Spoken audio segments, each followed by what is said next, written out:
एक दिन एक भूखी बिल्ली खाने की तलाश में घूम रही थी। तभी उसे एक छोटा सा चूहा मिला।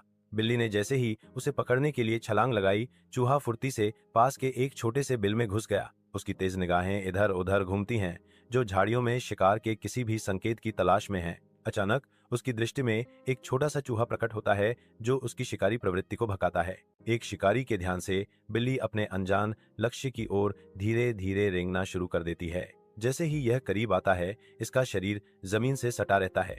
मांसपेशियां मुड़ी हुई और प्रहार करने के लिए तैयार रहती हैं। इसके चेहरे पर तीव्र प्रत्याशा का भाव फैलता है, जो उसकी शिकार करने की सहज प्रवृत्ति की कच्ची शक्ति को उजागर करता है। चूहे के बिल की धुंधली सीमाओं में बिल्ली का झपट्टा बेकार हो जाता है, क्योंकि चूहा अपने अभयारण्य में गायब हो जाता है। चूहा अपनी पूंछ के विजयी झटके के साथ छाया में गायब हो जाता है।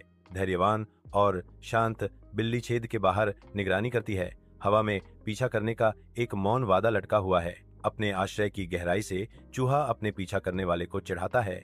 आप वहां तब तक बैठ सकते हैं जब तक आप चाहें, मैं बाहर नहीं आ रहा हूं।